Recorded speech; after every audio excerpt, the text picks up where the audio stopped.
It's my pleasure to introduce Dr. Erin Bromage, who teaches the UMassD biology program. I'm sure all of you, especially in the UMassD community, have heard of him. He's like our own personal celebrity. I was telling my mom the other day that we have Scott Tingle and we have Erin Bromage, which is good company to be a part of. He teaches in our UMassD biology program.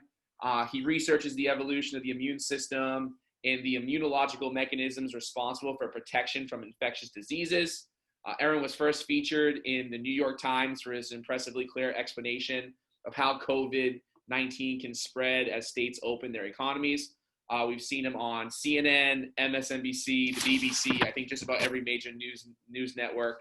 I was explaining to him when we were talking earlier how I feel like every single time he's on TV, I get a bunch of text messages saying, hey, your school's on TV. So I appreciate that, and we're all very proud of him and happy to have him today.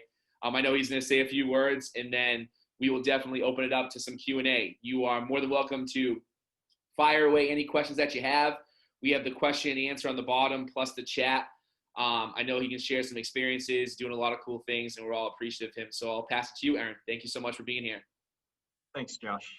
We're just saying hi to everybody and just sort of greetings from Los Angeles. I'm out here now actually helping the film and television industry reopen.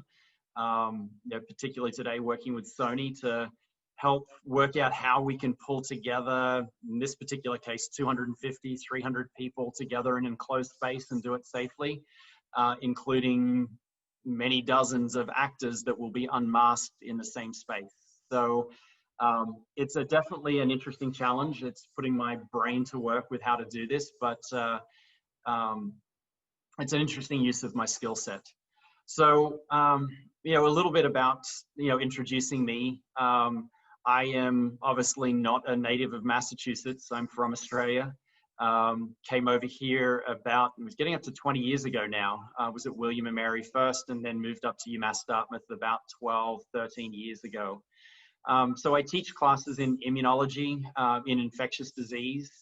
I prefer to do it from the animal background. So I'd look at zoonotic pathogens. So pathogens that jump from animals to humans, as well as humans back to animals. And I really don't care what the animal is or what the pathogen is. I do enjoy just working with those type of bugs. For my entire career, I've been working, again, infectious disease, but working it from the point of view of how we can control it in populations, mainly animal populations, but also humans, and then where we possibly can in developing vaccines and diagnostics to be able to help us not only detect what's going on, but also then hopefully control what is happening as well. And from that skill set of working with very large groups of animals, working with farm populations, that has led to the ability to take that information and apply it really to what we're doing with this pathogen, with this disease in humans, and just explain and work with it on just a very fundamental level. I saw this pathogen coming back in December of last year. I incorporated it into my class in January for the spring semester. And so my class that we were working on, Ecology of Infectious Disease, actually focused on this emerging pathogen that was coming out of China. So my students in every single class from January right through until the end of May were working on the new and emerging science that related to this particular outbreak. Everything from the genetics of the virus, how quickly it was mutating, whether we had a problem with mutations, through to control strategies by containment, quarantine, the zoonotic aspect of it, where did this come from? So my students were just right on the front line of this from day one of this pathogen coming out. And it was interesting watching how our class emerged over the semester from, oh, this is really an academic exercise, this is interesting, through to, oh my goodness, this is the last time that we're going to come together, because when we come back from break, we're not coming back from break. And I don't think all the students really grasped that concept of how much it was going to change our life until it actually did. Since then, and I will say with the unique skill set that I've got through teaching, and not just teaching the science, but also I had a little bit of a different background coming in. I was civil engineering and surveying, plumbing, hospitality industry before I ever became a professor. But then finding that I loved working with infectious disease and immunology, putting sort of that practical aspect together with the academic side of things has really given me a great skill set to be able to help people, help businesses in the situation that we are in now. And then something that I've been working on, especially since I've been at UMass Dartmouth, is the communication aspect. We started with the 3-minute thesis back in 2009 at the university. Can you explain your research to your mother in 3 minutes? If you can't, you've got to go back and work out how to do it. Through to the courses that we've developed in biology, in scientific communication, where we're not focusing on how to write a scientific paper, but how to tweet, how to blog, how to write in the New Bedford Standard Times, how to engage the audience that you're targeting to make sure that they understand what you're doing. And so myself and my colleagues in the biology department have really focused on this for the last 3 or 4 years with a course that we've developed to help our emerging scientists, our PhD and our master students that are coming through, to understand that science can't happen in a vacuum, and you must make the science, your research, accessible to everybody. Otherwise, you're just talking to your peers, not educating the general population. And I think we're all seeing we see the fruits of it, but we're also seeing the fact that we haven't done this well for the last 20 years with the amount of science denial, the amount of pushback that we're getting on solid science that is not being incorporated into good policy and good changes from the government all the way through to workplaces. So I'm doing my best at the moment to help as much as I possibly can, everywhere from Massachusetts schools to Rhode Island schools to court systems throughout the US, through to film and television industry, to try to help them resume operations in a safe manner, but also in a way that really amplifies the scientific message, makes sure that they understand the science, and then can apply that principle to what they're doing to keep everybody safe. With that, I'm quite happy to stop and actually take questions from anybody about anything to do with this time that we find ourselves in now. Absolutely. Thank you. That was great. We do have a couple questions. And again, anyone who has any questions, you can type them in the chat or in the Q&A box in the bottom, and we'll definitely get them answered. This one is, I have a small group of friends, approximately 4, who would like to go away for a weekend. We all got tests on Wednesday, and we rented a house where we could easily socially distance. Would it be safe to spend a weekend together? And I think that that's a question that everyone on here has. Yeah, so we do, in my family, we do the grandmother protocol. And actually that's what my interview question was when the first group reached out to me and said, could you help our business? It was a film set. It was, I have 2 actors that have to have an intimate scene. How do we do it safely? And I went, oh, that's easy. It's the grandmother protocol, which is, it's not 100% solid, but it uses the biology that we know and the biology of how infections establish and grow in a person and our testing. So what we do is we, as a family, before a mother-in-law visits us, we sort of sequester away as a family. We restrict all our interactions. We don't have any high-risk interactions at all for about 4 days before she arrives. The longer you can have, the better it is. But we have very low-risk interactions in the 4 days leading up. Then we have a test. And then with that test, when we get that result back, as long as that's negative, we're comfortable about having those interactions and having them as we normally would as a family. You can add on extra layers of defense in that place that you're renting. Just keep a little bit more distant, open windows when you can, HEPA filter if you want to in the main space, or an exhaust fan in the window. But our grandmother protocol essentially is low risk interactions for 4 days, have a test with a clear negative test, then you can feel comfortable about what you're doing. The data on that that's coming out of the UK, and actually I was just talking to Michael Meaner at Harvard about this, is with that particular protocol of 4 to 5 days with the test, if you were infected, we've got about a 90% chance of detecting it. So there is that 10% risk, but it's 10% if you are infected. So It's not that you've got a 10% risk of catching it. It's just that if you look at the population and we had 10 infected people and we applied this protocol, we would catch 9 out of 10 of those there. So it's basically just leading a quieter, less interactive life in the time leading up to it. A negative test is great.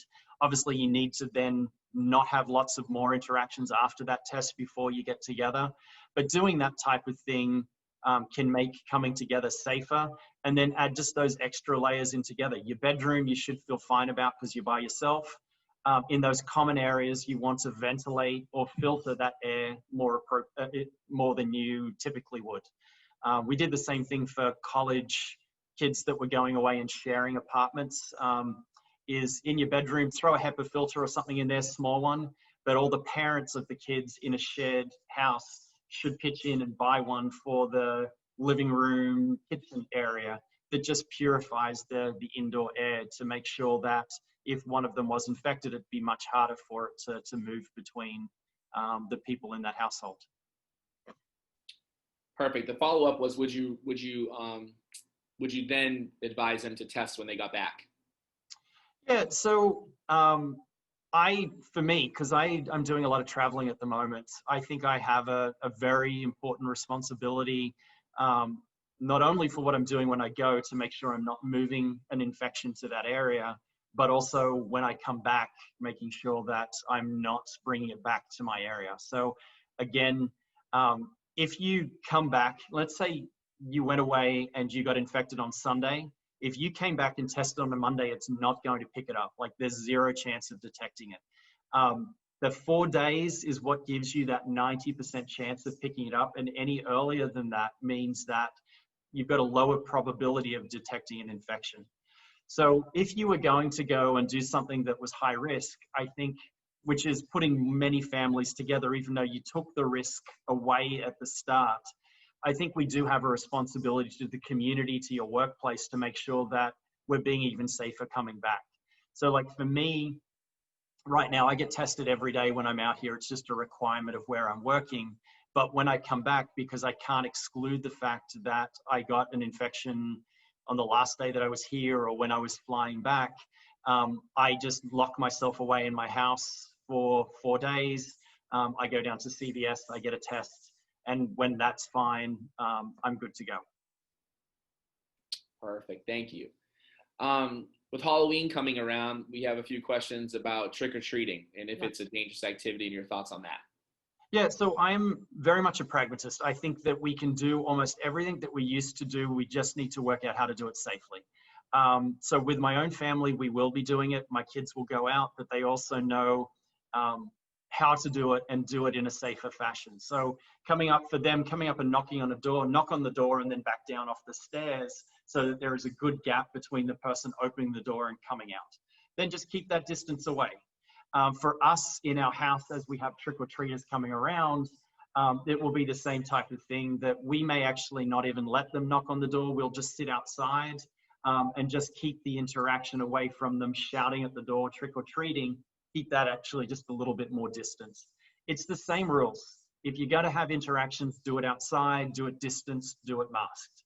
So if we do that, it's just very safe. If you want to add an extra layer of protection on, you can sanitize your hands regularly as you're handing out candy so that you can feel comfortable that anything that you had didn't go onto those wrappers. But we also know from the emerging science that surfaces, especially as we're going into less humid conditions, surfaces do not pose the same risk that we thought they did at the beginning of the pandemic. Maybe 1% of all infections, maybe. It may actually be less than that, especially up here with the drier conditions. So focus your effort on the big things, which is close contact and indoors. Get rid of those, and then you can do it safely. Awesome. With the weather getting colder, how safe will indoor dining be? And is there any questions we should ask the restaurant or do research before attending? Yeah, so I think that when you're looking at being indoors, there is inherently a risk. And I think that businesses that are taking care of that indoor air environment should be supported, and they should be advertising it from the top of the roof of their building that they're actually doing it. When we look at indoor dining as it becomes winter, and it definitely will become more risky, I look at the staff. I look to see whether they are actually wearing masks, so they are adhering to the policy. I look at how they're serving. I look at, you know, whether they're actually, you know, handing it off and stepping back. Are they protecting themselves? Does it look like the organization has actually put in place a good protocol to protect their workers? Because they're the ones that are the most vulnerable right now, is the workers, because of the number of interactions they have. And I find that if the employers are looking after the employees, and you can see it in the way in which they're moving and serving, if they're doing that, you can feel more comfortable about the environment they're in because the employees feel comfortable. But I would be asking things about what extra things they have done. And I'm not looking for them cleaning surfaces. They always clean surfaces after they change tables. That was always already there. But what you're looking for things are the ventilation, the filtration, the air exchanges inside those places. I would be looking for that. I'd be wanting to feel that there is air moving. You'd like to see germicidal UV, so a blue haze up a little bit higher in the room. I think that there are businesses, I know there are businesses that are really taking it seriously and investing in it. Some already had this pre-pandemic. I think of like Japanese restaurants that are cooking in front of you that are sucking all the air up and out of the place. It's really hard for the virus to build up in that space. We definitely want distance. So if I know they're not packing people in, but we do know that 6 feet and under is more of a risk than, you know, a greater distance. Even though you can infect over a greater distance, it's harder. So you want to make sure that the layout of tables doesn't mean that you are facing somebody that is not in your party, you know, under that 6, maybe 10-foot range. So some sort of barrier, some sort of offset angle, you know, just spider senses. You've just got to feel that does this feel right, or does this not feel okay? And if it doesn't, just leave. And if it does, support them with your business. Great. This question is, I've heard you can develop immunity to COVID, and also that people are being reinfected in some cases. What are your thoughts regarding immunity to COVID-19? Yeah, so we know for certain that you can develop a protective immune response against coronaviruses. We know that there are 4 human coronaviruses already, but we also know that with immunity to those human coronaviruses, it's not very lasting. We're looking at between 9 and 12 months between reinfection for the human coronaviruses that cause the common cold. That needs to be contrasted with SARS-1 and MERS, that people that were infected with those coronaviruses and recovered had immunity that lasted at least 3 years, sometimes up to 5 years. So this virus is more virulent, more transmissible than those two. But it's also not as virulent. Doesn't have the same mortality rate as those 2 original ones, which means it may not elicit as a robust immune response. So the general thinking is it's going to be a hybrid between the human coronaviruses and SARS and MERS in regards to immunity. So somewhere between 1 and maybe 3 years of protection from a natural exposure and recovery. It is completely expected, and it's good to see, and I know that doesn't sound right, that people are being reinfected, because that means that it's behaving more like a coronavirus that we've seen in the past. That everything is not a 5 days or a 1 year, it's a bell-shaped curve. There are some people that will get reinfected really early, and there's some people that may not get reinfected again in their life, and it's just a bell-shaped curve in between it. It's where do most of the people fall? And we're hoping that most of the people fall in that 1 to 3 year category. I am happy to see that people are being reinfected. We hear about it a lot, but they are incredibly rare. And that's why I'm happy about it, because that means we're just at the start of that bell-shaped curve, but yet we are 6, 7, 8 months into the pandemic, which means if we're just at the start of it, we still have many months before we hit that middle of the bell-shaped curve. So don't focus on the rare things. The rare things are done to get attention, to not scare you, but to make you worry about this. And this is not me bashing the media. That makes the news. If we started to hear hundreds or thousands of people being reinfected, then we get concerned. And we may see that in 6 months' time or a year's time. But at the moment, we're at the start of it with rare events. So this is good because that means we're not on the upslope yet with reinfections. Awesome. The next question, and we have two that are kind of similar. It's with more widespread testing being needed to slow the virus. Do you believe that if it was easily available and free, that science deniers would make it less effective? I guess this is probably speaking to something that's about people who are not believing the science and the safety of what they're hearing. Yeah, so a big problem with the testing and the denial with the testing comes from we're not really detecting cases. We're detecting an old infection. Well, guess what? An old infection was a case. It just means we missed when they were actually infectious and infecting other people. And that's what's terrible about it is because we're catching things potentially a month after a person was infected, we're never getting ahead of the spread because this virus and what makes this one unique versus other coronaviruses or even influenza is you appear to be most infectious from 2 days before you show symptoms to 1 to 2 days after. Whereas with SARS-1 in 2003, you were most infectious in the days after you were sick. And when you're sick, people avoid you. And when you're sick, you go to bed. And so you don't have as many interactions. So it was much harder for it to transmit. So if we had better testing, we would catch cases earlier. We could isolate them earlier. And then they have less chance of actually transmitting to others. Now, the problem is our testing with the PCR takes too long. It's an 8-hour test, but really, if we get them in 24 hours, I think the school is doing amazing in turning the results around as quickly as they are. I know I'm paying a pretty premium to turn them around, with some of the businesses that I'm working with in a fast period of time. And speed is of the essence in controlling infections in workplaces, in schools, because if we wait 48 hours to find a student was infected, that is 48 hours of contacts that they actually have.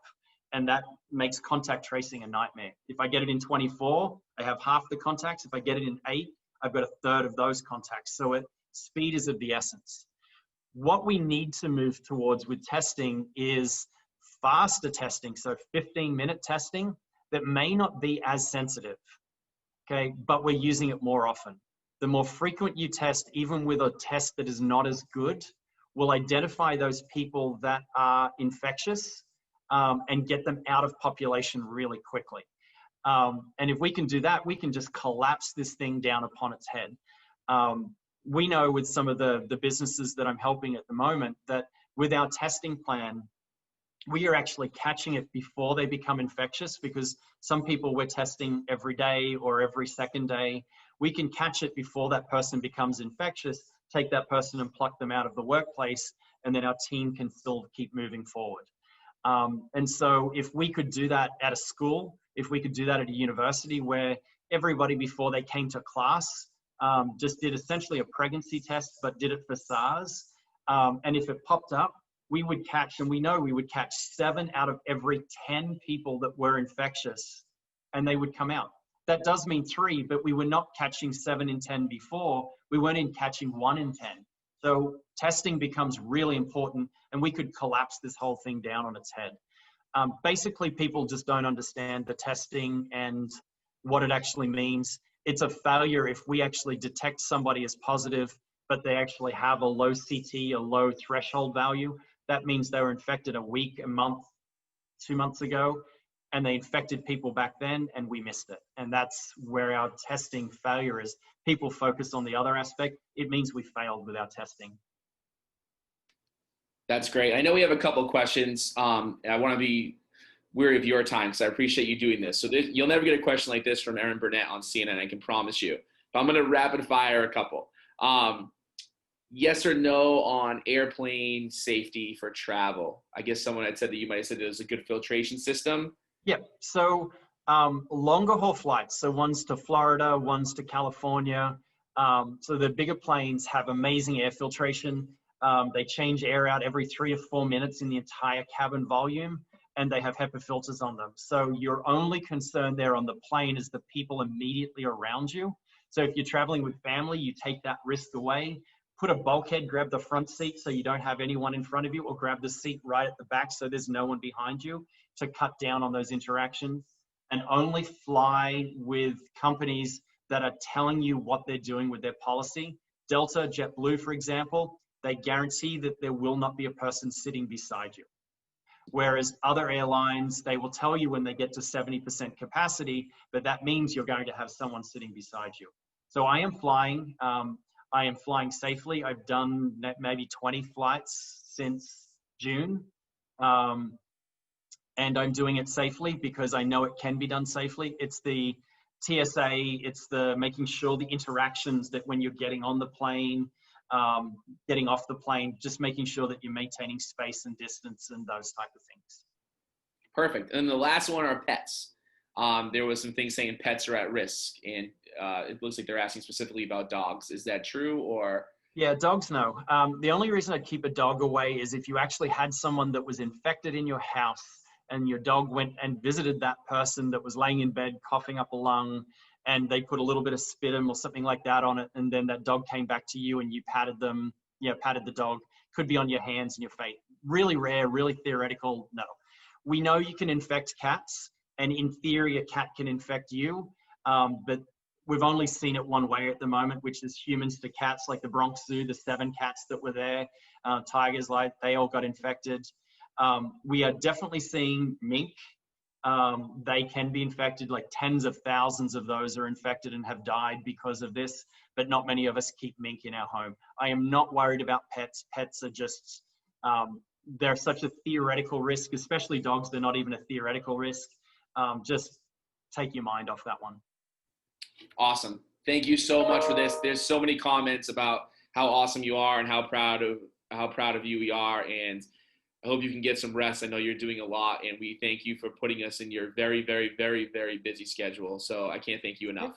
I'm actually just about to jump off and teach another class right now. Oh, geez. Well, thank you. Good luck, and we appreciate you. Be safe.